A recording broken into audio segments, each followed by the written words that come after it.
Hello, my name is Nurick. I am project specialist at the University of Minnesota Institute of Community Education. We are partnered with the Minnesota Department of MPCCP to bring a webinar series titled Making Work a Part of Your Plan. This series the webinar will cover a variety of topics around employment services, support, and policies in Minnesota. Today's webinar is entitled Building Informal and Natural Support for Community Living and Employment. We often look to the system to provide answers and solutions about employment for people with disabilities. But sometimes the best ideas, opportunities, and support lie in unexpected places. This webinar will provide ideas and examples about more natural and informal support. Please enjoy this webinar.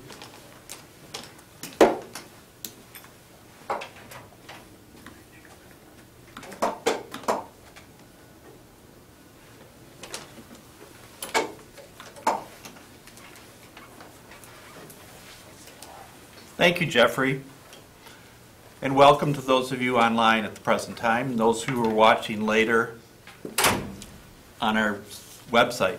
My name is Joe Timmons. I'm a research coordinator at the University of Minnesota's Institute on Community Integration. And sitting next to me is our first presenter, Angela Amado, who is also from ICI. Today's session objectives are to support the development of friendships and community connections for individuals with disabilities, and to target and leverage community members to provide informal supports. We also wish to understand the importance of fading and transitioning to natural supports. Also presenting today will be Josh Dean from CPI. Take it away, Angela. Okay. Hi, everyone. I wanted to make sure that people understand. So one of the reasons for my presenting is really putting this notion of natural supports into the larger context. So there's a larger context in terms of how we want the services system to be, how we want people to receive supports, and what kind of quality of life that we want people to have.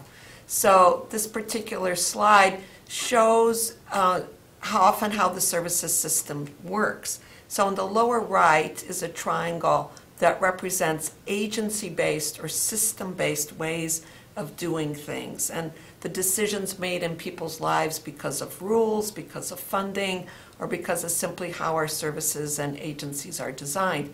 The upper left represents community life, like ordinary community life and how things work in ordinary community life. And there's often boundaries separating, sometimes it's like two worlds, especially if people in the lower right, especially if people are in segregated or congregated support systems. Some people might work in the community also, but it's not just physically in terms of where people live and work, but also those boundaries that separate ordinary community members from people who receive services. And even if people have an ordinary job, if people are in competitive employment or supported employment, there can be subtle boundaries separating other people in a workplace from the people who receive services. So this slide represents the vision of how we want things to be. So you can see the triangle is still there, so services are still there, supports are still there, but how do we really want people to live? And it's not just the people who receive services, how do we want our communities to be? So natural supports is an important notion that fits inside of our whole vision of how do we want services to be in terms of being inclusive. And as part of this paradigm shift, we have to think differently and shift many things in terms of people really having person-centered supports and person-centered lives. So, and then I know most people probably listening today know something about person-centered, being person-centered, but I wanted to bring in a definition from John O'Brien and Herb Lovett, were people who were really some of the founders of these ways of thinking. And they wrote a seminal article in 1998 about what is person-centered planning. And actually the first sentence of it says, which is also refers to person-centered practices, is that it's a family of approaches to organizing and guiding community change in alliance with people with disabilities and their families and friends. So it's not just asking people, what do you want, what kind of life you want or what's important to you. I really want to emphasize that it's about organizing and guiding community change. So changing that whole dynamic in terms of that separation between our community members and people who receive services. And then John O'Brien and his wife, Connie O'Brien, developed a framework for how do we really want things to be, a framework for accomplishment. And they say that there's actually 3 purposes of human services. So those of us who provide human services or work in human services, what's the purpose of our industry, this multi-billion-dollar industry? Like the agriculture industry has a purpose, tourism has a purpose. What's the purpose of human services? And they presented this framework as having 3 purposes. And the first one is to help people discover and move toward a desirable personal future. What kind of life do we want for people? What kind of life would we want for ourselves or for our children? What's really a vision for people's lives?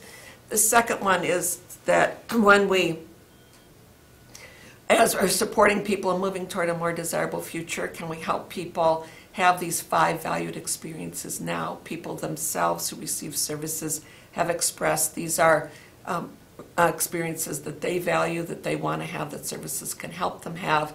And a couple of them are very much directly related to natural support, so people growing in personal relationships, sharing ordinary community places and activities, contributing to their work partners, their other people in where they work, their coworkers, making choices, and being treated with respect and having a valued social role.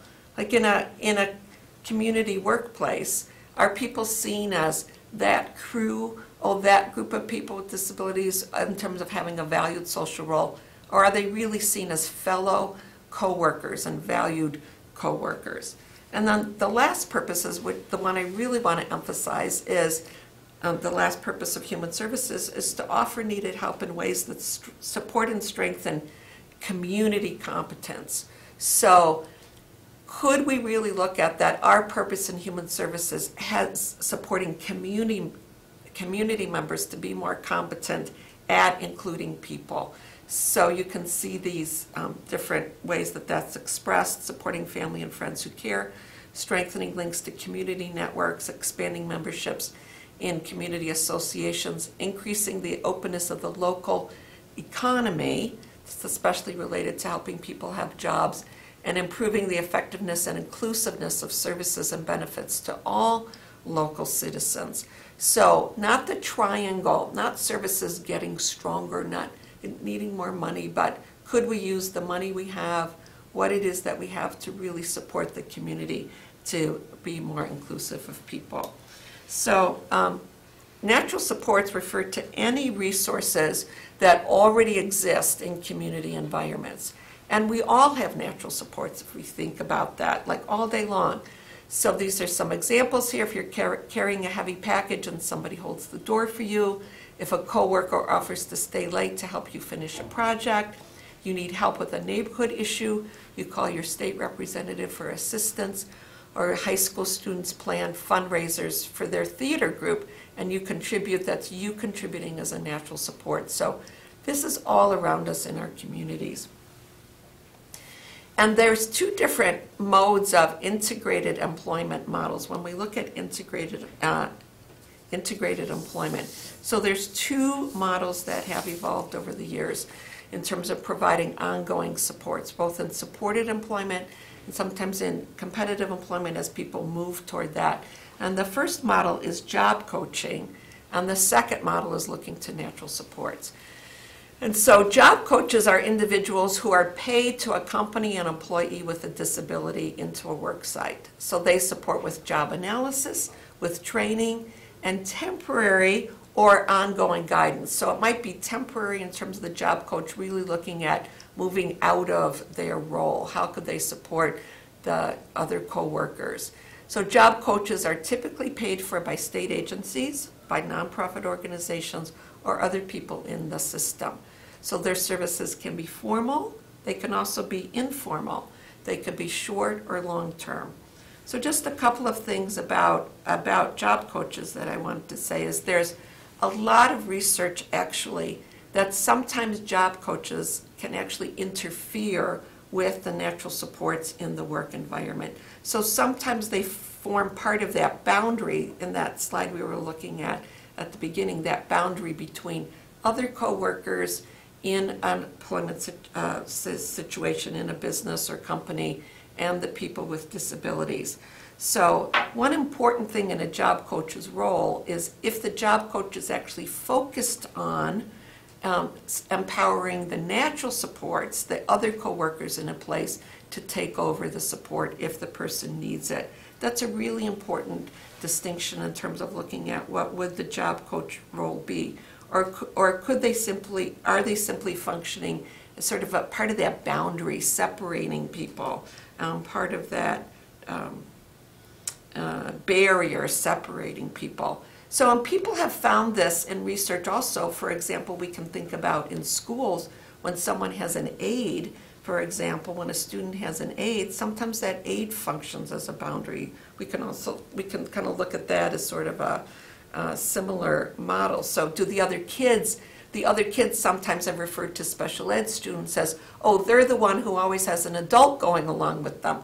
Well, in the work situation, sometimes the job coach forms the same, that same kind of boundary, like, oh, they're the person, the people in the crew are the person who are always being followed around by someone.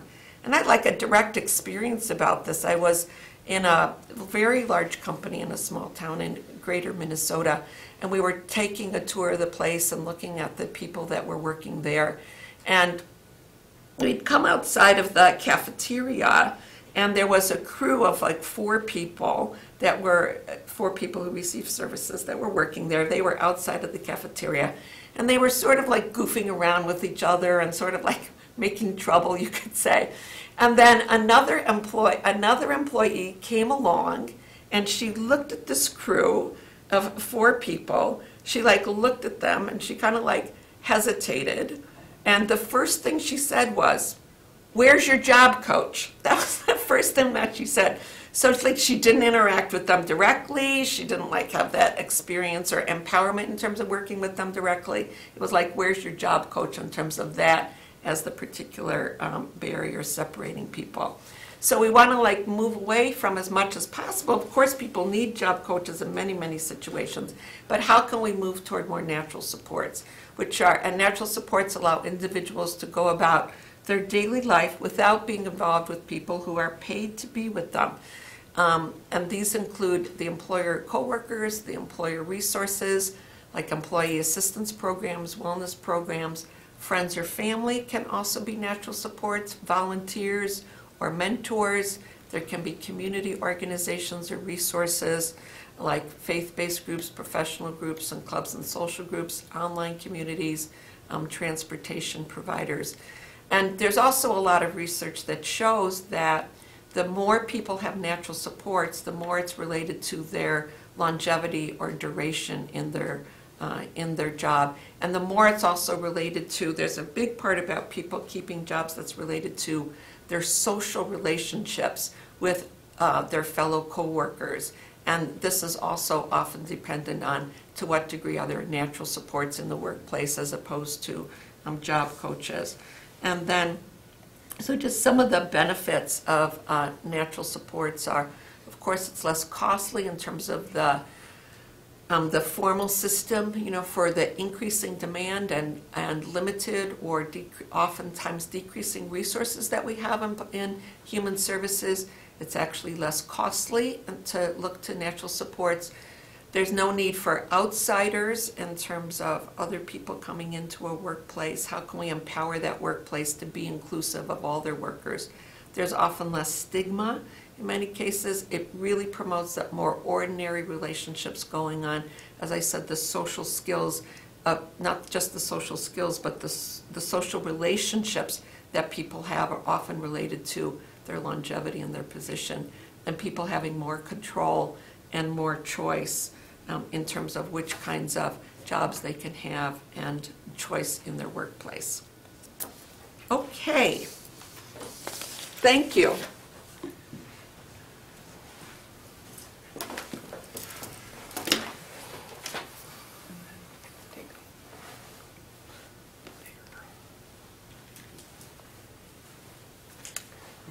Hello and good morning or afternoon. I suppose it depends on where you're tuning in from. My name is Josh Dean, and I I run a employment service provider here in the Twin Cities. I also have done a lot of direct support, finding people that I work with regular community-based competitive wage jobs, employment opportunities. So I appreciate the ICI inviting me in to partake in this webinar, and I'll be talking a little bit about our past experiences and talking about some of the people we work with and their successes using natural support in their workplace. So just, this is a great story about a young man who came out of his transition program. His name is Joe. He actually found a job at a local grocery store baking groceries, but he found out that he wanted more out of employment. It was a regular paid job, but he wanted to find more information about baking. So we actually worked with his vocational rehabilitation counselor to go to a baking school, and a few years later, after he completed the courses, we were able to connect him with a local employer named Fred's Bread. It was actually a very interesting story. As you can see on the slide here, it says Rustica Bakery. Unfortunately, right after we created this, took these photos, Fred's Bread unexpectedly closed at the beginning of 2016. But a great story was that through social capital, Fred was able to connect Joe to other bakers in the Twin Cities area, and he immediately found other employment. So Joe used a lot of natural supports at his job. Joe would come in and we helped develop a routine, and baking's one of these things where as an employment specialist and as an employment consultant, I don't know very much about baking. I know that it's an exact science, but if you asked me how to bake bread, I would have no idea. So this was a really great example that it was clearly a necessity for the employer to train Joe in. I helped develop a routine and for Joe, and he's been successful ever since. So, but he started a new job at Rustica Bakery. So. This is a gentleman named Jeff Snell. This photo was actually taken. They made cards for all of their employees, kind of a team building opportunity. Jeff actually found his job from a previous employer as well. He was part of our kitchen staff, always had a passion for prep cooking.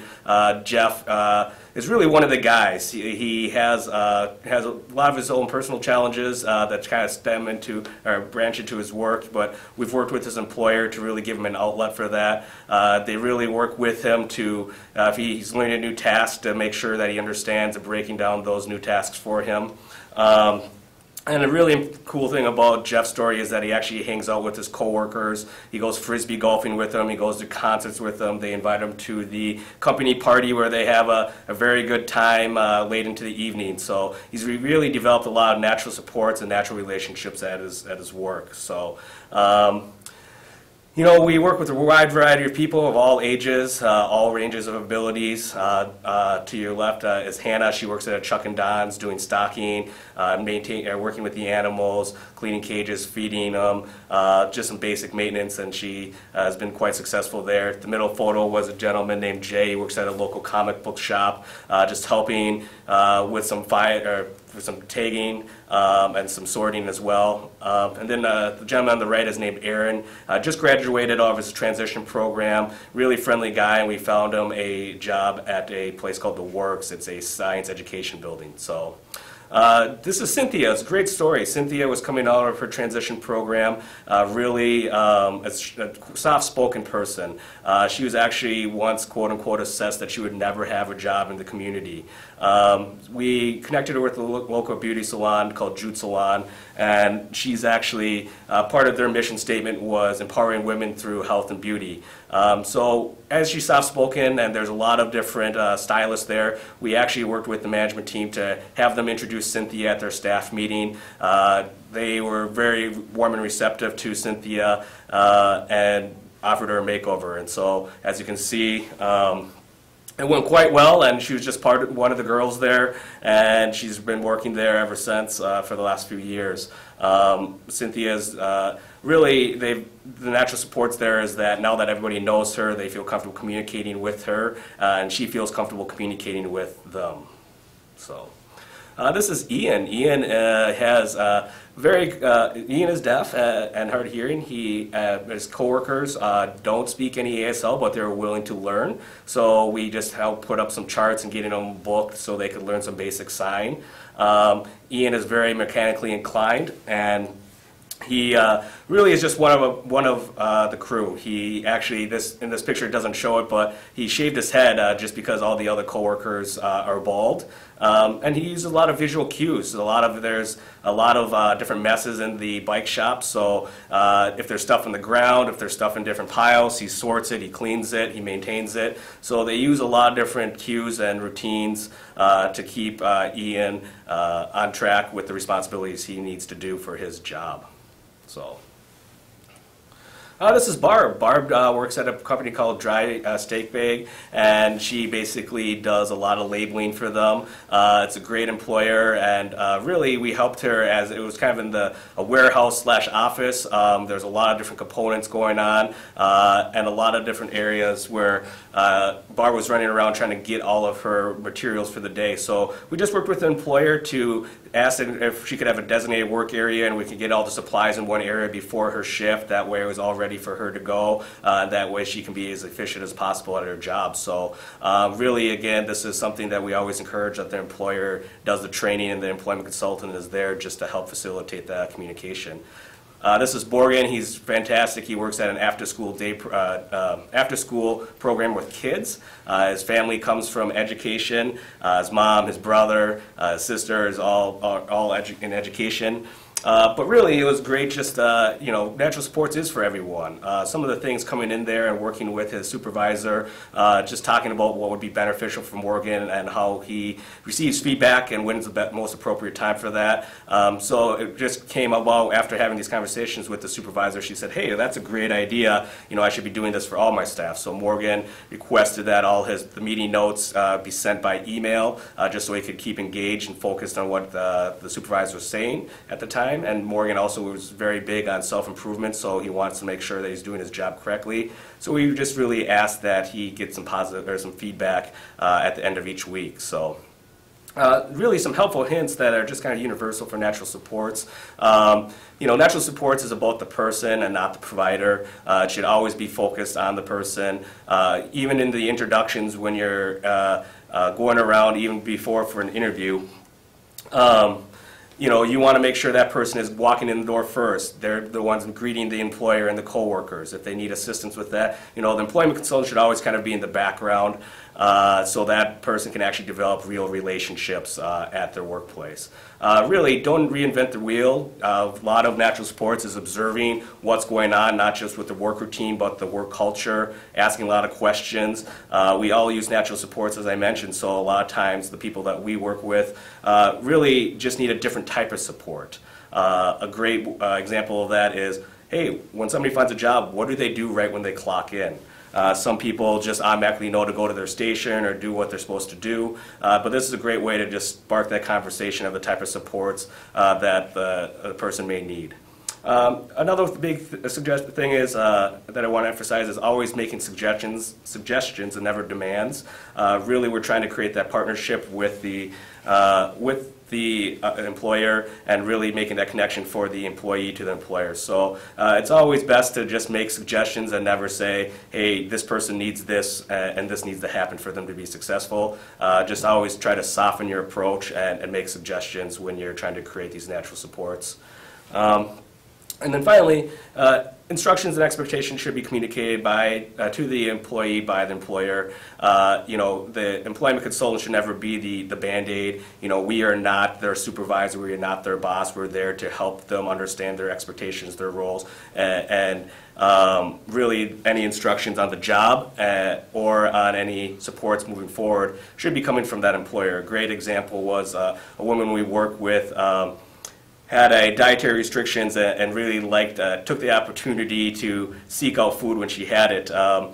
She was actually went to the fridge, and it was a small company who would eat the owner's fancy cheeses and meats, and the owner called us and said, hey, so-and-so has taken my cheese and meats, what are we going to do about it? And we just said, well, have you spoken to her yet? And so he said, no, I'll start with that. And so he did speak with her, set the rules and the expectations, and it really turned out for the best. So, and really just want to really emphasize that natural supports are created by a person-centered approach. It really, from my experiences, that I've helped secure over 50 jobs in the last 6 years, it's about the person.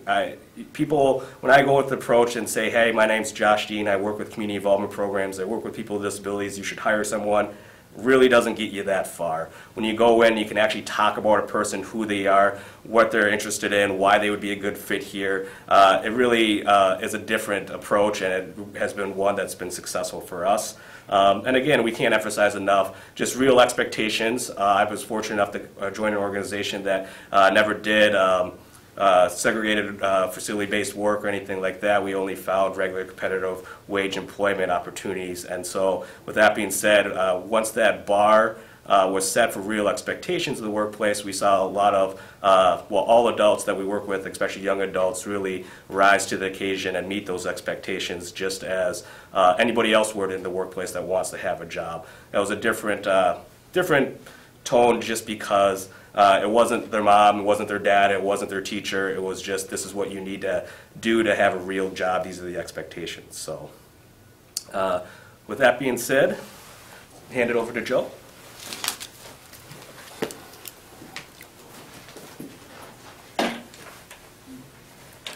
Thanks, Josh and Angela. That was a really good introduction and a really good explanation of how one organization works well with natural supports.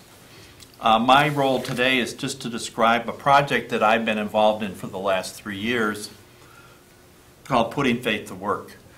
Through the Kessler Foundation, which is based in New Jersey, we received a grant to work with faith-based organizations that have employment ministries. The basis of the grant was to see how these faith-based organizations with employment ministries serve people with disabilities. I like to think about why we're in the human services business, and Angela did a good job of describing that. The work we do with individuals, we hope leads to personal relationships, sharing places and activities, making choices, being treated with respect, and as Angela said earlier, having valued social roles. The Putting Faith to Work project was a capacity building project to look at how these faith-based organizations could increase the services or supports they provide to individuals with disabilities. Each one of these organizations was serving people with and without disabilities, and were not even considering whether an individual had a disability or not.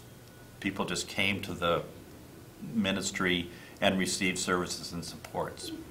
So the vision of our project was to increase the ability of faith communities to meet the employment needs of individuals with disabilities. The project goals were to extend the field's understanding, and that's not just the individuals or faith-based organizations we worked with, but the entire community of disability employment issues, to extend the field's understanding of the possibilities of employment, to develop a model for congregations that might want to participate down the road, and to evaluate the project model's impact, feasibility and accessibility. And at the same time, we're just in the process of finishing a guide that can be used across the country by other faith-based organizations that may be interested in this type of work. We first piloted this project beginning in February 2013. We found 4 very active employment ministries and faith-based congregations, and that was out of 10 that we approached. 5 congregations agreed to participate. There was a large variation in size, and there was a limited understanding of disability issues at all 5 of these congregations. 2 of the congregations had very large job clubs that met on a regular basis and supported people with and without disabilities to come to their organization or their congregation and receive these supports. The 3 others that I worked with were much smaller in scope, but still provided support to many people over the course of a year. As a human services or a disability professional, I visited these congregations on a regular basis. One church that I went to, I went every Tuesday to their job club for 3 years. 2 other congregations I saw on a regular basis, usually weekly or every other week, and then 2 other organizations I saw once a month or so. My work included one-on-one with participants who needed extra support, such as assessment and counseling. I worked in groups on strength and resiliency with individuals and made referrals to vocational rehabilitation, Social Security Administration, and to other community-based organizations. We also made referrals to healthcare providers, particularly mental health care providers, in the case of several people who were struggling with mental health issues. But our main work was to support disability awareness efforts in the congregations. I spent a great deal of time with the volunteers and the paid staff that ran these employment ministries and gave them insights and ways to support people with disabilities, both within the congregation and within the congregation's employment ministry, and to find outside supports as well. Over the course of the past 3 years, we've supported about 35 people with disabilities who found employment, and then I backed off and any other service providers backed off, but many of the people we worked with stayed in contact with the faith-based organization's employment ministry, and that's where the natural supports came in. We feel that organizations like faith-based organizations with or without employment ministries can be a great source of natural supports, and we think that by producing this guide that will be coming out later this year and other materials related to this project will allow us to help congregations that are interested in supporting people with disabilities in this natural support kind of thing. Employment is one area that really can be useful, but there are other ways that faith-based organizations can support people with disabilities on Sundays, on Saturdays, and throughout the week, depending on their mission and vision, but we certainly hope to support people with these natural supports in the coming years to come. I'd like to thank you all for joining us. This session was recorded and will be captured, and videos can be found at this website. And any questions you may have, please feel free to contact me, Joe Timmons, at timm0119@umn.edu. And we look forward to sharing other webinars with you in the coming weeks. Thank you. Thank you, Joe. I'm going to have Josh and Angela and Joe scoot up a little bit closer here, and we're going to ask and answer a few questions from the audience, as well as take some questions that I have as I was listening to folks My name is Kelly Nye-Langerman, and I also work at the University of Minnesota. You might have to scooch over just a little bit more, Angela. So start chatting your questions in the chat box, because we covered a lot of information, and we did a very good job getting through very quickly. Josh's slides had some timing issues there, so we apologize.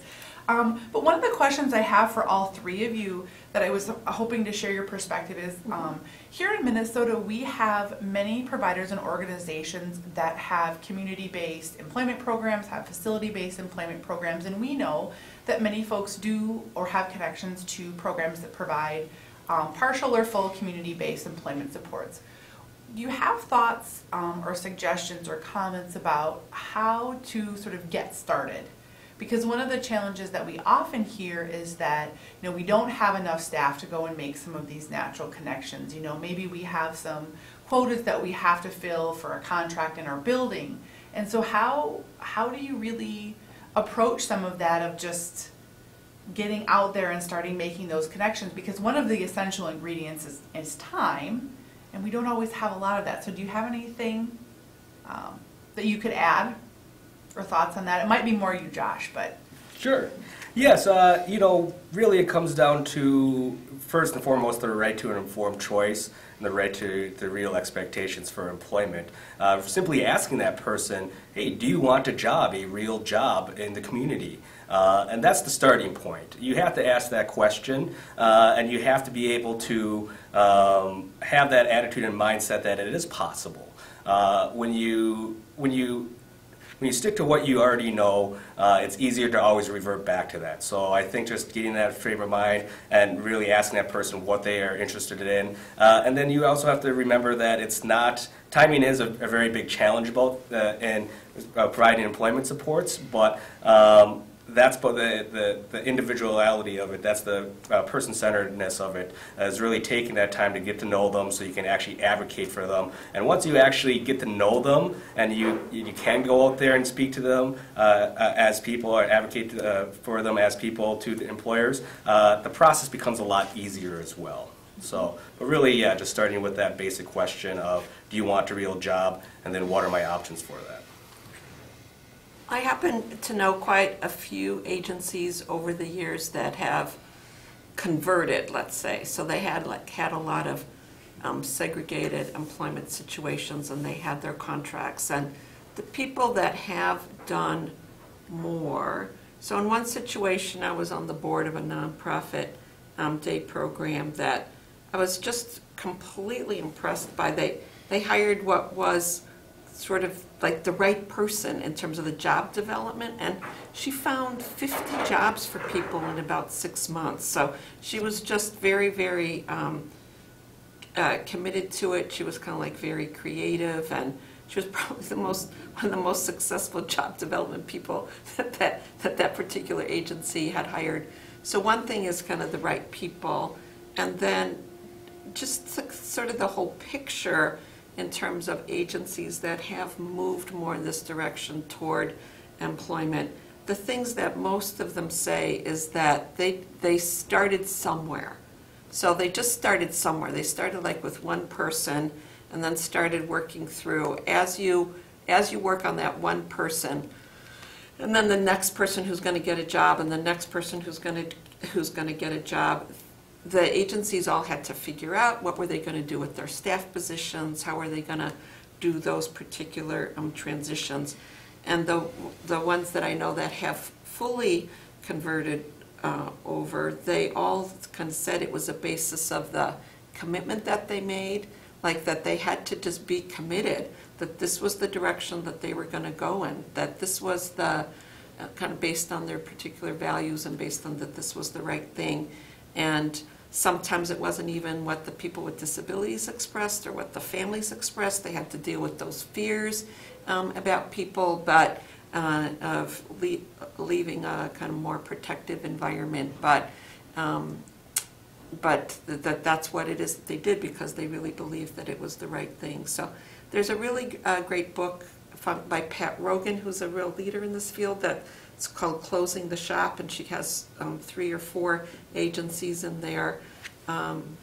that they, like, tells the story about how this came about, that these agencies converted. So it always takes really dealing with organizational issues, and it takes dealing with commitment and vision and values issues also. Thanks. Do you have any comments at all, Joe? Yeah, and I was going to mention that it's interesting now, the general public that doesn't have a lot of experience working with people with disabilities tend to think in kind of generalizations, that many people think that a disability has to be visible, such as someone uses a wheelchair or someone has a visual impairment or something like that, when in reality approximately 85% of disabilities are hidden or not obvious to the general public. And that a lot of the work I did was helping people understand what hidden disabilities are all about, in terms of people with Asperger's syndrome or autism spectrum disorders, ADHD, learning disabilities, mental health issues. Those are all not really apparent, and people have to understand that many of us come to work needing support, but not needing necessarily a job coach or other paid supports through that. Disclosure is a tricky thing, and that's another whole webinar that maybe we'll get to someday. Did you have something you wanted to add, Josh? Yeah, just about Angela talking about that transition from a DT&H facility-based to more integrated employment. Really, community development programs since I've been there has always been community-based, but we were providing employment services, regular employment services for our DT&H folks that are coming in Monday through Friday. When I first started getting into it, employment, we were finding people jobs from 9:30 to 1:30 just because those were our program hours. And we were finding a lot of success, but as soon as we started having a real conversation with the people that we were supporting, with their families, and with their employers, we were actually getting a lot of employers responding back saying, we're interested in working with you, but it was outside of those program hours. So when we started talking to the families as well, they said, absolutely, we'd love them to take that opportunity, absolutely. And so it then became a conversation more with our organization, our leadership, talking to them about, hey, you know, we're willing to put in this time and work outside of these program hours. What would you think about changing our role as an employment consultant and the hours we work and giving us more flexibility to accomplish the job and meet when we need to meet, which is on the employer's time. And so that was a huge transition for us, just having those real conversations with our leadership within our organization to what made sense and how we could actually achieve these outcomes. Okay. And I'll say also, just add, there's plenty of examples, like both here in Minnesota and other agencies across the country, that people can learn from and learn these lessons from. So there are people who have done it, so it's a matter of learning. So I have a question here, directed mostly here at you, Josh, but Joe, you might have some comments as well too. It says, Josh, how long does it usually take you, or how much time do you spend to learn about the person that you're providing supports to? So you sort of talked about this discovery period where you're sort of getting to know who they are, what they're about. You're sort of start to finish, how much time?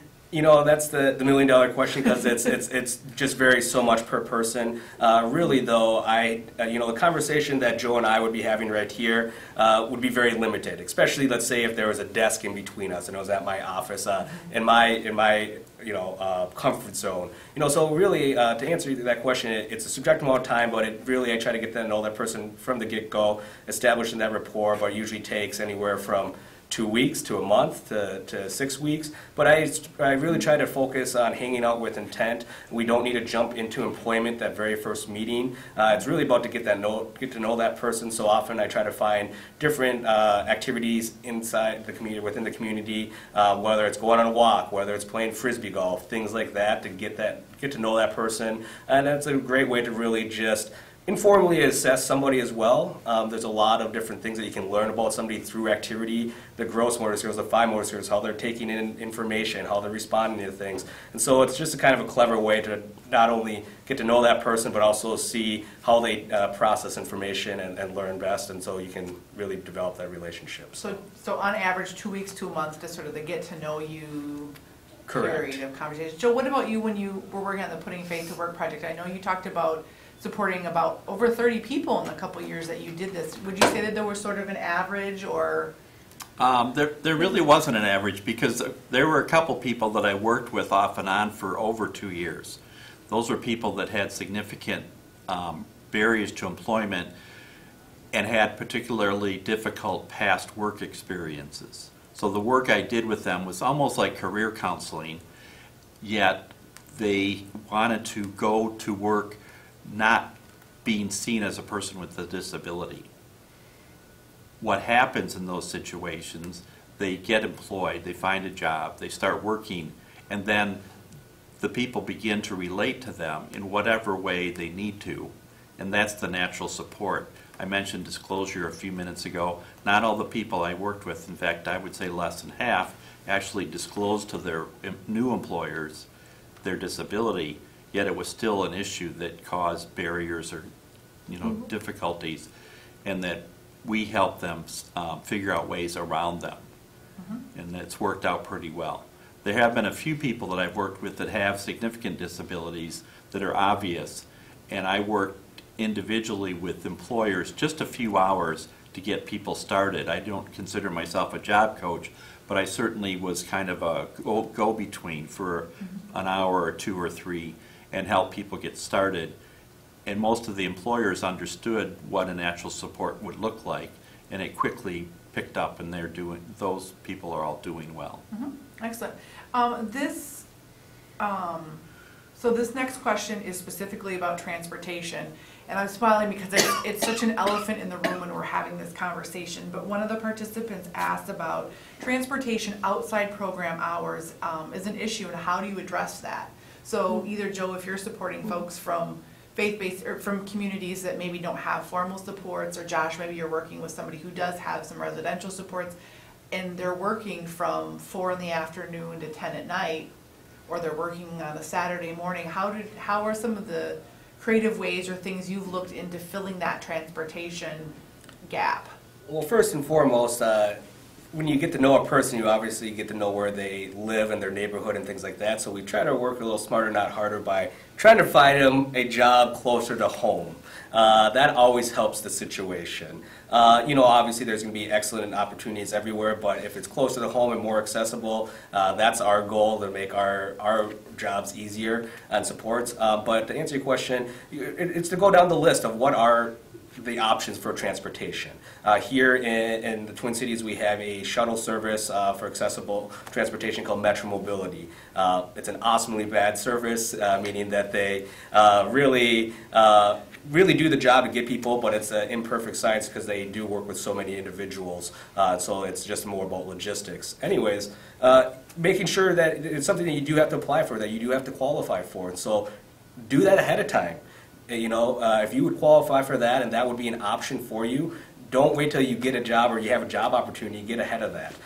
What about buses? I've never ridden the bus. Ask the question, do you want to learn how to ride the bus? Is this something that, if they're not their own guardian, talking to them about, the more accessibility they have, the more options for transportation, the more opportunities they may have. And so it's just having that conversation where it may not have been something that was allowed in the past, or something that the family or the individual wanted as an expectation, but moving forward into adulthood, into real employment, that was a conversation we had with a lot of families. With what are the options? What are you willing to learn? What are we willing to help educate that person on, whether it was riding the light rail here in the Twin Cities, the public transportation, the bike, or learning as simple as walking. We've also worked with, as they've developed good rapport with different people, the coworkers. That has been an option as well, being able to pay them a stipend, or actually more accurately, that person who is employed pays them, $5, but we help coordinate that out to see if somebody would be open to that, if they live in similar neighborhoods and things of that nature. So. Do you have any comments on that, Joe? I know that transportation continues to be a problem, especially in rural or suburban areas. The options may get better in the future as organizations like Uber become better known. That might be a possibility. And I think that public transportation, at least in the Twin Cities, has improved somewhat in the last several years, and that light rail and express buses can be useful. And I think carpooling will become more and more of a popular technique for getting people to and from work. I'd say, sorry, especially in outstate or greater Minnesota areas, that's a great resource for natural supports, a great avenue for natural supports in terms of fellow coworkers giving people rides. So, and this is Kelly, and I know you guys can't see me on screen here, but in some of the professional experiences that I had working as an employment consultant, that was what Angela had just mentioned, was where we really had the most success. It was about the developing those relationships early on with coworkers, and then supporting the individual to do the ask, to be like, oh, hey, you know, Joe, I'm working this Saturday, could you give me a ride home? I'll pay you for gas. You know, hey, Angela, you know, I have to pick up this extra shift, you know, would you pick up a ride? And Josh sort of also spoke to it at the beginning of sort of, you work smarter and not harder, about having those conversations in a planful way in advance, because it can get very exciting when you're going down this path of finding jobs and interests and making those connections. But transportation is such a big issue. If we don't think about that as sort of in the pre-planning process, it can sort of make you dead in the water before you even get there. But Joe mentioned Uber. I know the person who asked the question definitely said that outstate was much more challenging without taxis, and having challenges around residential providers maybe not being interested or willing to support. right, and I know people that have also looked toward, well, where are the workers in that particular company? What are they doing, the ones who don't have cars? What are they doing in greater Minnesota? And then looking to that natural, how are the sports provided naturally? And I know that congregations, faith-based organizations, do allow for ways to ask fellow parishioners or people in the congregation for information about sharing rides. So, I think sometimes it's just, it's a matter of maybe even getting over the hump of asking, or asking in unexpected places. And that can feel uncomfortable or different, because that's not typically sort of how our services have been designed or how our system is designed. But asking in those unexpected places, and you may get 5 no's before you get a yes. But you have to ask the question. But you have to ask the question to start someplace. So another person asked a question particularly about working with individuals who do have intellectual and developmental disabilities, who have committed sexual offenses, so maybe they're adjudicated or convicted, maybe they're not, and receiving supports through a waiver. Do you have any knowledge about what has worked to support these individuals in community jobs? Yes, so we've actually, I've personally worked with people with similar backgrounds as well. It does make it and present new challenges, but it also is a little self-directed. You know, especially if there's if the offender status has to do with, let's say, children or something of that matter. You know, there's going to be certain restrictions, maybe due to probation or things of that, or where it automatically excludes certain environments that we would not be looking for employment. So we were working with a young man, made some decisions earlier in his life, and then as we worked a few years later for employment, we found him an opportunity at a garage, kind of as a shop assistant. You know, it was a really good work environment where there was obviously a mixed co-workers as far as gender and things of that nature, but it really was all adults there. It was behind the scenes. It wasn't where a lot of families come in, things of that nature. So the tie it all back is really looking at the type of environments that you're looking for, the type of businesses you're approaching, just having some common sense about that, and really thinking, being intentful about the type of businesses you are approaching for that person. So, do you have any thoughts or comments, Joe? Did you work with any folks who had some of those barriers? not specifically on the Putting Faith to Work project, no. I know that there are a lot of organizations that work with offenders or people that have been in the criminal justice system, and I'm sure there are lots of resources out there that folks can access related to that as well. One other comment I was just going to add, and this person said, nice answer, Josh, so that was good. Joe and I were doing a training yesterday, and we met a group of providers who support individuals who have some significant chemical health issues.